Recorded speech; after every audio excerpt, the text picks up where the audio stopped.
ja TalTechi tagamängija Sander Viilup, võtsite väga raske võidu Rakvere Tarva vastu, et käis nii-öelda edu vahepeal läks suuremaks, siis Tarvast tuli jälle järele, aga päris järele teile lõpuks ei jõudnud, et milles teie täna paremad olite? Ma arvan, et me mängisime meeskondlikult lõpuni, et me võitlesime, me ei andnud järele ja meil olid mingid äralangemised, mõtlesid palju ründelauda, aga ise ka võtsime päris palju ründelauda, et kui me nendest põõnadest üle saame, siis küll meil läheb ka lihtsamaks, võib-olla ei lähe nii pingeliseks mängu lõpud. Aga oligi seal kahe tiimi peale kas 30 ründelauda või isegi rohkem, et millest see tingitud oli?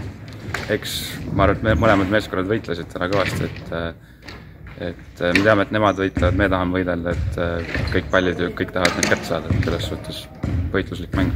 Aga see, kui nüüd nii-öelda vastasele need ründelauad kukuvad, et okei, ründav võistkond võitleb, tahab ründelauda saada, aga kaitsev võistkond ju ka võitleb, tahab kaitselauda saada, et ikkagi kas siis mingitel hetkedel te lasite nagu jala natukene sirgu, kui nad järele tulid või? Ma ei ütleks, et me nagu otseselt sirgu lasime, võib-olla me lihtsalt, ma räägin, meil läks rütm natuke käest ära, mõned pallid kukkusid võib-olla üle pea natukene ka, et oli õnne neil, aga sirgeks otseselt ma arvan, et keegi väljast jalga ei lase, et kõik ikka võitlevad viimase hetkeni välja.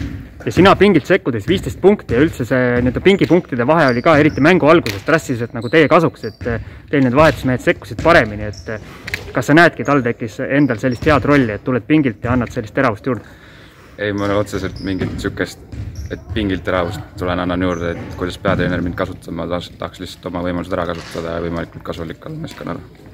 Ja põhimõtteliselt TalTech tundub vähemalt nimekirja järgi üks sügavamaid tiime siin Eestis, et teil on nimekirjas 16 meest, okei, seal on mõned vigased, aga nüüd ka Toomas Raadik liitus ja siis Ojamäe samuti, et kas nii-öelda kitsaks ei lähe seal 12 hulgas?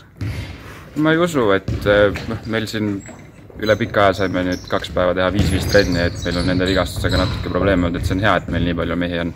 Ja see tähendab ka seda, et kõik mehed saavad väljakul endast 110% anda, et pingi pealt tulevad mehed, kes panevad edasi ja see ei pea keegi ennast tagasi hoidma. Kuidas nii-öelda vana tuttav Toomas Raadik seal vahepeal välismaal käies arenenud on, et kas hakkab nüüd taas siin TalTechi joonistesse sisse elama kenasti? Ja kindlasti ma usun, et Tommi on varsti joonises väga ilusti sees. Et põhimõtteliselt, et mees mängis 5 hooaega siin eelnevalt, et tema jaoks oli see nagu koju tulek? Ma ütleks küll. Kuidas nüüd siit edasi, et saite Tarva vastu võidu, mismoodi te siit edasi lähete, mis te siit mängust kaasa võtate? Eks võtame head asjad kindlasti kaasa.